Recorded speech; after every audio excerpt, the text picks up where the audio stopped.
فلما استيئسوا منه خلصوا نجيا۔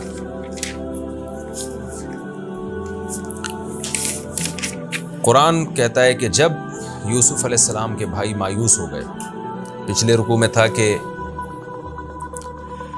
انہوں نے بڑا اصرار کیا کہ آپ ہم میں سے کسی کو بنیامین کی جگہ رکھ لیں، ان کے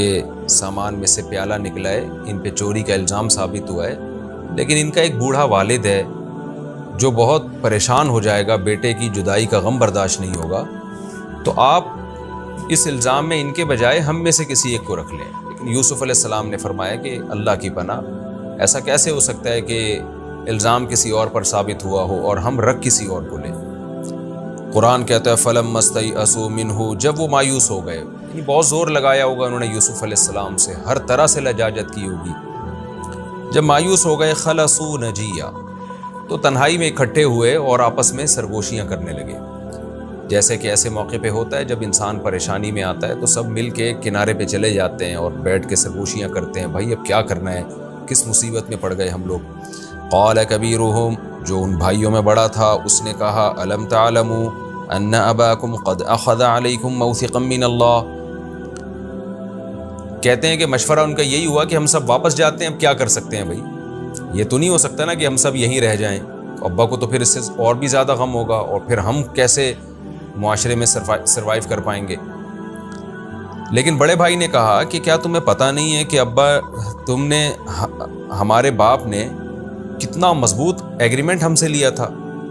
اور ہم یوسف کے بارے میں بھی یہ غلطی پہلے کر چکے ہیں، تو لہذا اس نے اپنے بڑے ہونے کا فائدہ اٹھایا، اس نے کہا فلن ابرح الارض، میں تو اب مصر میں ہی رہوں گا، میرے پاس تو میں تو شرمندگی میں باپ کا سامنا کر ہی نہیں سکتا، حتیٰ یأذن لی ابی، جب تک میرا باپ مجھے معاف کر کے مجھے اجازت نہ دے دے، او یحکم اللہ لی، یا اللہ میرے بارے میں کوئی فیصلہ نہ کر دے، اللہ مجھے موت دے دے، یا کوئی اللہ کی طرف سے کچھ مقدر ہو جائے تو ٹھیک ہے، لیکن میں اپنے باپ کے چہرے کا اب سامنا نہیں کر سکتا۔ اللہ بہترین فیصلہ کرنے والا ہے، وہی کوئی فیصلہ کرے گا۔ ارجعوا الی ابیکم، تم لوگ جاؤ ابا کے پاس، تم لوگ ابا کے پاس جاؤ، فقولوا، اب ان کو دیکھیں بڑا سمجھا رہا ہے چھوٹوں کو نا کہ تم یہ بات جا کے کرنا، خود نہیں جا رہا کہ بھئی آپ ہی تو جا کے کر لو نا، یہ تو مصیبت میں ایسا ہی ہوتا ہے، یہ جو بڑا ہوتا ہے وہ پھر کہتا ہے، وہ اپنے آپ کو پہلے تو بچاتا ہے۔ یہاں بھی یہی ہوا، اس نے کہا بھئی میں تو کیسے جاؤں، میرے پاس تو نہیں ہے، آپ جاؤ، آپ جا کے ابا کو یوں سمجھاؤ، فقولوا یا ابانا ان ابنک سرق، کیا آپ کے بیٹے نے چوری کی ہے۔ رہا مسئلہ کہ بیٹا کیسے چوری کر سکتا ہے، اتنا نیک بیٹا، تو بھائی ہمیں بھی تعجب ہے، لیکن وما شہدنا الا بما علمنا، ہم وہی بات کہہ رہے ہیں جو ہم جانتے ہیں، وما کننا للغیب حافظین۔ رہا مسئلہ یہ کہ آپ نے جو ہم سے مضبوط عہد لیا تھا تو ہمیں غیب کا پہلے سے علم تو نہیں تھا، ہمیں کیا پتا تھا کہ یہ ہو جائے گا، تو ہم نے تو ظاہری لحاظ سے جو آپ سے ایگریمنٹ کیا تھا کہ ہم بنیامین کو لے کر آئیں گے، ہم اس میں برحق ہیں، اب ہمیں نہیں پتا تھا کہ یہ بھی ہو سکتا ہے۔ واسأل القریۃ التی کنا فیہا، آپ آئیں مصر میں اس بستی سے پوچھیں جس میں ہم تھے۔ ظاہر ہے یہ تو مشکل تھا، یعقوب علیہ السلام اس بڑھاپے میں کہاں جاتے، لیکن ایسے موقع پہ انسان یہی کہہ سکتا ہے نا کہ بھئی میں تو یہی کہہ سکتا ہوں، آپ خود آ کے اب تفتیش کر سکتے ہیں تو کریں۔ واسأل القریۃ التی کنا فیہا، آئیں اس بستی میں آ کے پوچھیں جہاں ہم تھے مصر میں، وہ لوگ آپ کو بتائیں گے کہ بنیامین کے جو ہے اس پہ چوری ثابت ہوئی ہے۔ والعیر التی اقبلنا فیہا، جن قافلوں میں ہم آئے ہیں ان قافلے والوں سے پوچھ لیں۔ یہ سب باتیں عملاً ممکن نہیں تھی یعقوب علیہ السلام کے لیے، کیونکہ بڑھاپے کی وجہ سے ان کے لیے سفر کرنا اور اس طرح تفتیش کرنا ممکن نہیں تھا، لیکن ایسے موقع پہ انسان اور کیا کہتا ہے، یہی کہتا ہے نا کہ ابا آپ یہ کر سکتے ہیں تو کر لیں، یہ سب ہمارے حق میں گواہی دیں گے، تو آپ آئیں۔ وَإِنَّا لَصَادِقُونَ، اور بے شک ہم سچ کہہ رہے ہیں، یقین کر لیں ہماری بات کا، ہم جھوٹ نہیں کہہ رہے۔ قَالَ بَلْ سَوَّلَتْ لَكُمْ أَنفُسُكُمْ أَمْرًا، یعقوب نے فرمایا نا، تمہارے دلوں نے تمہارے لیے کوئی بات گھڑ لی ہے۔ اس کو بھی میں بار بار کہتا ہوں صنعت اندماج، یہاں پورا واقعہ قرآن نے حذف کر دیا، ہونا تو یہ چاہیے تھا نا کہ پھر وہ بیٹے گئے، پھر وہ شہر میں داخل ہوئے، پھر ابا کے سامنے پیش ہوئے، ابا نے پوچھا بنیامین کہاں ہے، تو انہوں نے پورا واقعہ سنایا، لیکن قرآن نے اس پورے واقعے کو حذف کر دیا، کیونکہ یہ آٹومیٹیکلی انسان کو پتہ ہے کہ ایسا ہی ہوا ہوگا۔ یوسف علیہ السلام نے فرمایا بل، اور اس میں بلاغت بھی ہے، اس طرح سے حذف کر کے آگے بات کرنے میں، جب آپ سورہ یوسف کی تلاوت کرتے ہیں نا تو ایک عجیب انسان پر اثر ہوتا ہے، کیوں اللہ تعالیٰ کا کلام ہے، تو جس انداز سے اللہ نے پیش کیا ہے وہ وہ انداز جتنا اٹریکٹیو ہو سکتا ہے اس کے علاوہ کوئی اور انداز اتنا اٹریکٹیو نہیں ہو سکتا، اتنا پرکشش نہیں ہو سکتا۔ قال بل سولت لکم انفسکم امرا، یعقوب علیہ السلام نے فرمایا نا نا نا نا نا، بلکہ تمہارے نفسوں نے تمہارے لیے کچھ معاملہ گڑھ لیا ہے، اب نئی کہانی بنا دی ہے تم لوگوں نے، جیسے پہلے بنائی تھی یوسف کے بارے میں، اب کچھ اور نئی کہانی بنا دی ہے۔ فصبر جمیل، یعنی فلیا صبر جمیل، اب میرے لیے جیسے پہلے صبر کے علاوہ کوئی آپشن نہیں تھا، اب بھی کوئی آپشن نہیں ہے میرے پاس، کچھ بھی نہیں کر سکتا میں۔ فصبر جمیل، میں ایسا صبر کروں گا جس میں کوئی شکایت نہیں ہوگی۔ عسى اللہ ان یأتینی بہم جمیعا، مجھے اللہ سے امید ہے کہ ان سب کو لے آئے گا اللہ، بڑے والے کو بھی لے آئے گا اور یوسف کو بھی اور بنیامین کو بھی۔ میں بار بار جب یہ آیتیں پڑھتا ہوں میں سوچتا ہوں خدا کی قسم اولاد کتنی بڑی نعمت ہے، یہ کس کمبخت نے پتہ نہیں 2 بچوں میں لگا دیا آج مسلم امہ کو۔ یعقوب علیہ السلام اپنے سارے بچوں پہ کیسا فخر کر رہے ہیں، جمیعہ کا مطلب سب کو لے آئے گا اللہ تعالیٰ۔ انسان کو کے لیے نا اللہ نے اولاد سے زیادہ محبوب چیز کوئی نہیں بنائی ہے، اور اسی میں آپ بخل سے کام لے کے کم ہو۔ سب سے بڑا گفٹ جو اللہ نے انسانوں کے لیے رکھا ہے، انسان چاہ رہا ہے کہ وہ گفٹ مجھے کم ملے۔ پیغمبر کبھی مال پہ نہیں روئے ہیں، کبھی مال کی ہوس نہیں، اکثر پیغمبر غریب اور مسکین گزرے ہیں۔ اولاد کا کیسا درد ہے یعقوب علیہ السلام کو، اس سے کیسی امیدیں ہیں اولاد سے۔ یہ سب چیزیں سوچنے کی ہیں کہ ہم نیچر سے ہٹ رہے ہیں۔ ہمیں جو کفر ہے نا، جنہوں نے یہ تحریکیں چلائی ہیں 2 بچے ہی اچھے، ظاہر ہے تو غیر مسلموں سے آئی ہیں، انہوں نے ہمیں ہماری نیچر سے ہٹا دیا ہے، ہماری خوشیاں ہم سے چھین لی ہیں۔ تو کیسی بدبختی کی بات ہے۔ کبھی کبھار مجھے لگتا ہے جو فیملی پلاننگ کے خلاف اتنا بولتا ہوں، یا تو ساری دنیا پاگل ہو گئی ہے، شاید میں پاگل ہو گیا ہوں، تو یا تو مجھے آ کے کوئی قائل کر لے تو میں یہ باتیں کرنا چھوڑ دوں۔ اور ایسا معاشرے میں پاگل ہوئے ہیں لوگ، علماء اس سے متاثر ہو گئے ہیں، علماء نسلیں روک رہے ہیں کہ نہیں جی یہ ہو جائے گا تو فلانا ہو جائے گا، ڈمکانا ہو جائے گا۔ تو عجیب قسم کی یعنی کہانی ہے، جو ایسا یعنی فطرت کے خلاف زہر گھول کے پلا دیا ہے کہ سارے ہی سب کی زبان پر ایک ہی بات ہے کہ نہیں جی زیادہ ہوں گے تو پلیں گے نہیں۔ مختلف نعرے ہیں، مختلف جو ہے نا وہ یعنی نتیجہ سب کا یہی ہے کہ نسل روکو، اور اس کے لیے جو دلائل تراشے جا رہے ہیں وہ ہر آدمی نے مختلف، کوئی کہہ رہا ہے پڑھائی مکمل نہیں ہو سکے گی، بچوں کی ایجوکیشن کا مسئلہ ہوگا، کوئی کہہ رہا ہے تربیت کا مسئلہ ہوگا، کوئی کہہ رہا ہے عورت کی صحت کا مسئلہ ہوگا۔ نتیجہ سب کا یہی ہے کہ نسل روکو۔ کسی بھی لیبل سے آپ روکتے ہیں نسل، یہ سب نیچر کے بھی خلاف ہے، قرآن و سنت کے بھی خلاف ہے، اور اپنے پاؤں پر آپ خود ہی کلہاڑا مار رہے ہیں۔ بہرحال یعقوب علیہ السلام نے فرمایا فصبر جمیل عسى اللہ ان یأتینی بہم جمیعا، مجھے امید ہے اللہ ان سب کو واپس لے آئے گا۔ انہ هو العلیم، وہ جاننے والا ہے، الحکیم اور حکمت والا ہے، وہ ہم سب کے حالات بھی جانتا ہے، اور حکمت والا کا مطلب یہ کام سارے الٹے سیدھے ہو رہے ہیں لیکن مجھے پتا ہے جو رب ہے وہ حکمت والا ہے، اس میں میری کوئی خیر خواہی ہوگی، میری بہتری ہوگی، اس کا کوئی کام حکمت سے خالی نہیں ہے۔ یہاں یہ سوال پیدا ہوتا ہے یوسف علیہ السلام، یعقوب علیہ السلام کو یہ امید کیسے ہو گئی کہ اللہ سب کو لے آئے گا؟ امید کیسے؟ اس کا جواب یہ ہے کہ یوسف علیہ السلام نے جو خواب دیکھا تھا نا، اس سے یعقوب علیہ السلام کو ایک امید قائم تھی کہ اللہ میرے بیٹے کو ضائع نہیں کرے گا، کیونکہ اگر اس نے ضائع کرنا ہوتا تو ایسا اچھا خواب کیوں دکھاتا؟ کچھ کام اللہ لے گا لیکن اللہ مجھے آزمائشوں میں ڈال رہا ہے۔ اس لیے کہ یعقوب علیہ السلام کو ایک امید کی ایک کرن بندی ہوئی تھی کہ یہ جو کچھ ہو رہا ہے، غم آ رہے ہیں، جدائی بھی ہو رہی ہے، لیکن کچھ اللہ سے ان کو امید تھی کہ اللہ نے جو سلسلہ باپ دادا سے شروع کیا ہے نبوت کا، وہ میرے خاندان میں یوسف کے ذریعے ہوگا، تو کچھ نہ کچھ اللہ کی طرف سے ہوگا۔ یہاں بھی آپ دیکھیں جو نیگیٹو سوچ رکھنے والے لوگ ہوتے ہیں نا، وہ ایسے موقع پہ نیگیٹیوٹی کا شکار ہو جاتے ہیں۔ وہ کیا کہتے ہیں کہ یار خواب تو بڑا اچھا آیا تھا، اس سے تو لگ رہا تھا کہ بہت اچھا ہو جائے گا، لیکن حالات سے لگ رہا ہے کہ اللہ نے ہمیں معاذ اللہ غلط خواب دکھایا تھا، اور اللہ تعالیٰ کہتا کچھ ہے اور کرتا کچھ ہے۔ جیسے جب آپ کسی کو خوشخبریاں بتائیں نا کہ تقوی اختیار کرو گے، مال میں برکت ہوگی، قرآن و سنت سے ہی بات ثابت ہے، اب اس کے مال میں برکت نہیں ہو رہی تو وہ کیا کہے گا؟ ابے یار یہ تو بس سیاسی باتیں ہیں، معاذ اللہ اللہ تعالیٰ کی، یہ مولویوں کی گڑی ہوئی باتیں ہیں، باپ دادا سے چلی آ رہی ہیں، ہم تو نے جو تقوی اختیار کیا ہم تو برباد ہو گئے۔ تو نیگیٹو سوچ والا جو بے صبرہ ہوتا ہے وہ ایسی باتیں کرتا ہے، صبر والے لوگ ایسی باتیں کرتے ہیں جیسے یعقوب علیہ السلام کر رہے ہیں کہ اتنا غم، یہ غم جو ہے یہ شو کر رہا ہے کہ آپ نا امید ہو چکے ہیں، لیکن آپ امید کی باتیں کر رہے ہیں۔ عسى اللہ ان یأتینی بہم جمیعا، مجھے امید ہے اللہ ان سب کو لے آئے گا،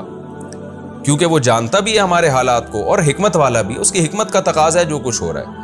لیکن دل کی حالت کیا ہے وہ اگلی آیتوں میں اللہ نے پیش کی ہے. دل کی جو کیفیت تھی وہ اس آیت میں وَتَوَلَّى عَنْهُمْ، اور پیٹھ پھیری یعقوب علیہ السلام نے ان سب سے. وقال، اور کہنے لگے یا اسفا علی یوسف، ہائے افسوس یوسف پر. وابیضت عیناہ من الحزن، اور پھر بہت زیادہ رونے لگے اور آپ کی آنکھیں سفید ہو گئیں، یعنی نابینا ہو گئے رو رو کے. وہو کظیم، اور آپ گھٹ رہے تھے اندر ہی اندر. گھٹ اس لیے رہے تھے کہ جب انسان غم کو صحیح طرح سے اس کا اظہار نہ کرے نا تو اس کو گھٹن محسوس ہوتی ہے. تو شکر گزاری کی وجہ سے، صبر کی وجہ سے اس غم کا پراپر اظہار نہیں کر پا رہے تھے. اب اتنے عرصے کے بعد پہلی دفعہ یہ الفاظ آپ کی زبان سے نکلے کہ ہائے افسوس یوسف پر. اور یہ بھی اللہ کے سامنے شکایت کی آپ نے، مخلوق کے سامنے نہیں کی شکایت. تو قرآن کہہ رہا ہے کہ اتنا روئے کہ آپ کی آنکھوں کی بینائی چلی گئی. فہو کظیم، اور وہ گھٹ رہے تھے. یہ بینائی جانے کی وجہ آنکھوں کی رونا بھی ہو سکتا ہے اور غم بھی ہو سکتا ہے. ظاہر ہے غموں سے انسان کی جو طاقتیں اور قوتیں ہیں وہ کمزور ہوتی ہیں، خاص طور پہ بڑھاپے میں بینائی پر بہت جلدی اثر ہوتا ہے. تو فہو کظیم، آپ گھٹ رہے تھے، مطلب صبر کی وجہ سے. جیسے قرآن میں آتا ہے نا غصے کے کڑوے گھونٹ کو نیک لوگ پی جاتے ہیں، تو یہاں بھی آپ غم کے کڑوے گھونٹ کو پی رہے تھے. اب یہاں ایک سوال پیدا ہوتا ہے کہ یعقوب علیہ السلام نے تو فرمایا تھا صبر جمیل، ایسا صبر کروں گا جس میں کسی سے شکایت نہیں ہوگی. تو یہاں تو آپ شکایت کر رہے ہیں، زبان سے بھی کر رہے ہیں یا اسفا علی یوسف. اس اشکال کا جواب آگے یعقوب علیہ السلام خود ہی دیں گے. قالوا تاللہ، تو بیٹوں نے جب اپنے باپ کی یہ کیفیت دیکھی اور یہ دیکھا کہ ابھی تو بھائی بنیامین کے بعد وہ یوسف کو پھر سے یاد کر رہے ہیں دوبارہ، اتنا عرصہ گزر گیا اور یوسف غم دل سے نہیں نکلے.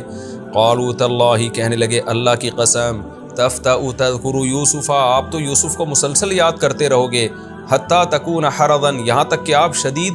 بیمار ہو جاؤ، یعنی جان کی ہلاکت کے قریب پہنچ جاؤ یا ہلاک ہی ہو جاؤ آپ. مطلب یہ کہ انہوں نے ایک اشکال ظاہر کیا کہ اتنا پرانا غم آپ ابھی تک لے کے بیٹھے ہوئے ہیں، تو آپ تو کہیں آپ کی موت واقع نہ ہو جائے. یہاں بھی ایک سوال ہوتا ہے کہ اصل میں تو بنیامین کا غم تھا،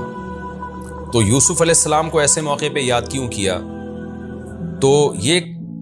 حقیقت ہے کہ جب انسان کو کوئی نیا غم پہنچتا ہے نا تو پرانا غم بھی تازہ ہو جاتا ہے. تو یعقوب علیہ السلام کو جتنی محبت یوسف علیہ السلام سے تھی اتنی بنیامین سے نہیں تھی. ان سے بھی بہت محبت تھی لیکن یوسف سے اور زیادہ تھی. تو جب بنیامین کا غم پہنچا ہے تو یعقوب علیہ السلام کا جو یوسف علیہ السلام کا جو غم ہے نا وہ بھی تازہ ہو گیا. یہ انسان کی نیچر ہے، کیونکہ پیغمبر بھی ایک نیچر پہ، فطرت پہ ہی ہوتے ہیں، وہ کوئی الگ سے کوئی مخلوق نہیں ہوتے. تو اس لیے یعقوب علیہ السلام کو یوسف علیہ السلام کا غم، کیونکہ اور ظاہر ہے کہ بنیامین تو ابھی گم ہوئے ہیں نا، ان کے بارے میں تو ملنے کے چانسز بھی نسبتاً زیادہ ہیں کہ ابھی کہیں دائیں بائیں کیا ہوگا انہوں نے. لیکن یوسف علیہ السلام کو تو زمانہ طویل گزر گیا، اسباب کی دنیا میں ان کے ملنے کی تو ویسے بھی امید نہیں ہے، تو اس وجہ سے بھی یوسف علیہ السلام کا غم ان کو زیادہ تھا. تو بیٹوں نے کہا کہ آپ، یعنی بیٹوں نے اشکال ظاہر کیا کہ آپ ابھی تک اتنا کیسے، یعنی کیوں اتنا غم لے کے بیٹھے ہوئے ہیں؟ تو یعقوب علیہ السلام نے فرمایا انما اشکو بثی وحزنی الی اللہ، میں اپنے رنج و غم کو بیان کرتا ہوں اللہ کے سامنے، میں اللہ کے سامنے بیان کر رہا ہوں.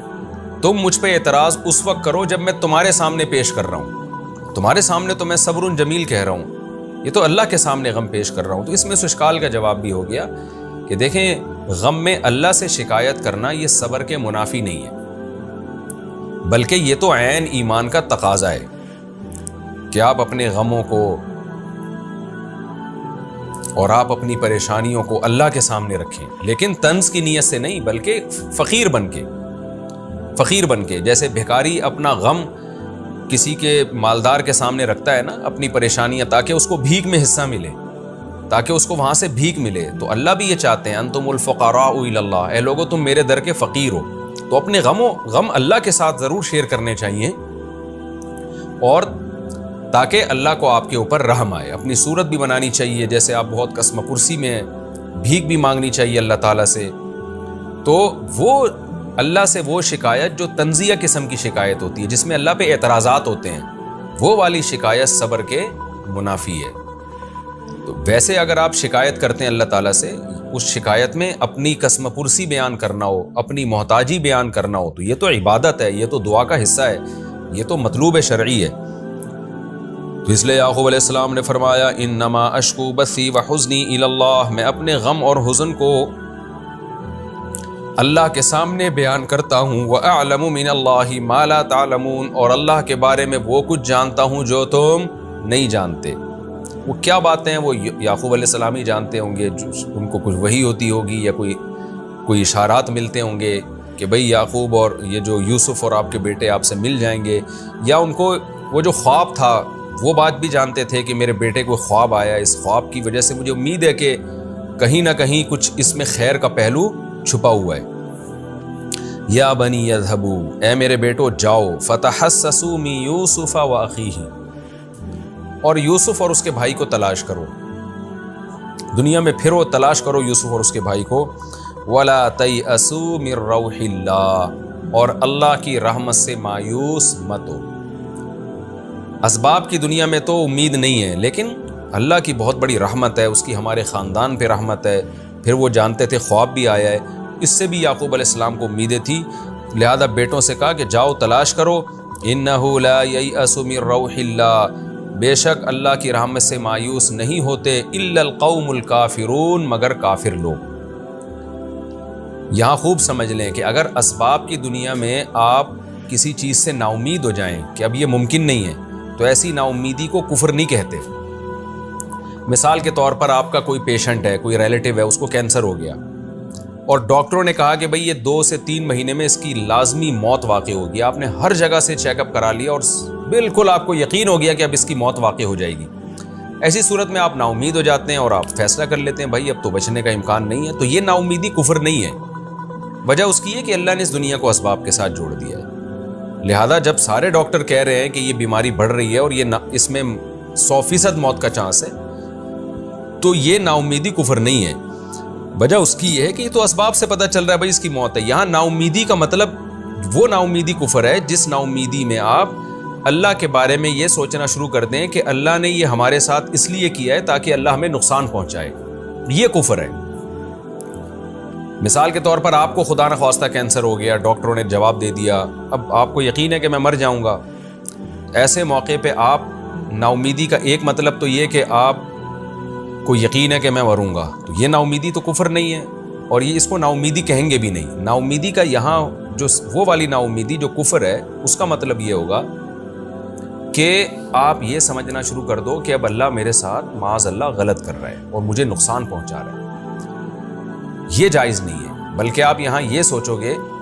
کہ اسی میں میرے لیے خیر ہوگی، یہی ایک امید ہے، اور اللہ چاہے تو ان اسباب کو معطل کر کے مجھے دوبارہ سے زندگی بھی دے سکتا ہے۔ یہ عقیدہ اگر آپ اللہ کے بارے میں رکھتے ہو تو اس کو نا امیدی پھر نہیں کہتے۔ اب یہاں سوال پیدا ہوتا ہے کہ بھئی اسباب کی دنیا میں تو یوسف علیہ السلام کے ملنے کی کوئی امید ہی نہیں تھی، تو ایسے موقع پہ اگر کوئی نا امید ہو جائے اور کہے کہ یوسف نہیں ملیں گے تو یہ تو کفر نہیں ہوگا نا۔ پھر بھی یعقوب علیہ السلام یہ کیوں کہہ رہے ہیں کہ اللہ کی راہ میں سے نا امید مت ہو؟ کیونکہ وہ نا امید وہی ہوتا ہے جو کافر ہوتا ہے۔ یہاں تو نا امیدی کے ایک مضبوط اسباب ہے، بھائی کنویں میں ڈالا تب کہاں مل سکتا ہے؟ اس کا جواب یہی ہے کہ یعقوب علیہ السلام کو اسباب کی دنیا میں یہ امید تھی کہ مل سکتا ہے۔ کیوں؟ وہ خواب جو یوسف علیہ السلام کو آیا تھا، بچپن میں خواب آیا تھا، وہ خواب آپ کو بار بار ایک خوشخبری سنا رہا تھا، وہ خواب سے آپ کو امیدیں تھیں کہ ابھی اسباب کی دنیا میں بھی ہم مایوس نہیں ہوئے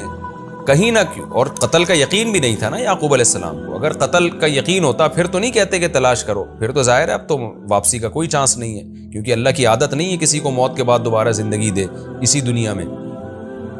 تو یہاں اس یعقوب علیہ السلام کو یعقوب علیہ السلام کو ایک امید تھی کہ خواب آیا ہے تو شاید، تو لہذا تلاش کرتے ہیں۔ ایسے موقع پہ یہ الفاظ کہنا درست ہے کہ ایسے موقع پہ کوئی شخص 100% نا امید ہو جائے تو وہ یقیناً کفر ہے، یعنی کافر لوگ ہی ایسے موقع پہ نا امید ہوتے ہیں، مسلم ایسے موقع پہ نا امید نہیں ہوتا۔ تو اصول اور ضابطہ یہ ہوا کہ جب اسباب کی دنیا میں بالکل ناکام ہو جائیں اور کسی چیز کے اسباب بالکل ختم ہو جائیں تو ایسے موقع پہ یہ فیصلہ کر دینا کہ اب یہ کام نہیں ہو سکتا، یہ وہ نا امیدی نہیں ہے جو کفر کے زمرے میں آتی ہے۔ ہاں اسباب دونوں طرف ہوں تو ایسے موقع پہ کافر چونکہ خدا کے وجود پر یقین نہیں رکھتا وہ فوراً نا امید ہو جاتا ہے، وہ کہتا ہے یار اب نہیں ہونے والا۔ مسلمان چونکہ اللہ کے وجود پر یقین رکھتا ہے تو اس کو پتہ ہے کہ یار اگرچہ زیادہ تر اسباب ناکامی کی طرف جا رہے ہیں لیکن کچھ نہ کچھ آپشن اللہ نے میرے لیے کامیابی کا بھی رکھا ہے، تو وہ کامیابی والے آپشن کو ترجیح دیتا ہے کہ بھئی اللہ غفور رحیم ہے، وہ اپنے بندوں پر مہربان ہے، تو ہمیں اس سے امید ہے کہ انشاءاللہ ہمارے حق میں وہ نتیجہ اچھا نکالے۔